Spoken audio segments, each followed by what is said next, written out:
रेगिस्तान की ठंडी हवा उस रात कुछ ज़्यादा ही भारी थी। जैसलमेर से करीब 20 किलोमीटर दूर कुलधरा गांव के दिए भी गाँव काँप रहे थे, जैसे उन्हें भी कुछ होने का डर हो। उस गांव में पालीवाल ब्राह्मण पीढ़ियों से रहते आ रहे थे। समृद्ध, शिक्षित और शांति प्रिय लोग। खेतों में फसलें झूमती थी, बच्चे गलियों में खेलते थे और मंदिरों की घंटियाँ हर सुबह गुजा करती थी। पर फिर एक दिन सब कुछ बदल गया। राज के मंत्री सलीम सिंह, जो अपनी निर्दयता और लालच के लिए कुविख्यात थे, उन्होंने गांव की मुखिया की बेटी लजवंती पर बुरी नज़र डाल दी। उसने आदेश दिया, उसे मेरे हवेली नुमा महल में भेज दो, वरना मैं सब कुछ गांव को लूट लूँगा। उस रात गांव की चौपाल पर सब इकट्ठा हुए।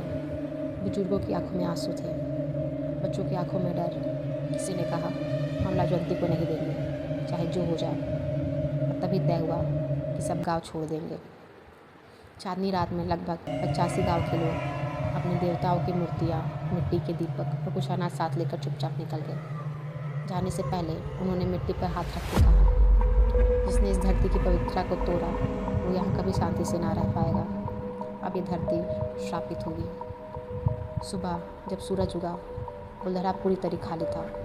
दीवारें जस की तस थी, लेकिन घरों में कोई नहीं था। बर्तनों में अधपका खाना, झूले पे अनखुली चूड़ियाँ, जैसे सब किसी पल में गायब हो गए हो। कहते हैं आज भी अगर कोई वहाँ रात बिताने की कोशिश करता है तो पैरों की आहट, बच्चों की हंसी और फुसफुसाहट से सुनाई देती है। कभी हवा में लजवंती की पायल की झनकार, तो कभी किसी बुजुर्ग की धीमी आवाज़, जाओ यह हमारा घर नहीं रहा। आज वो गाँव टूटी दीवारें, आधे खुले दरवाजे और गूंजती खामोशी में खड़ा है।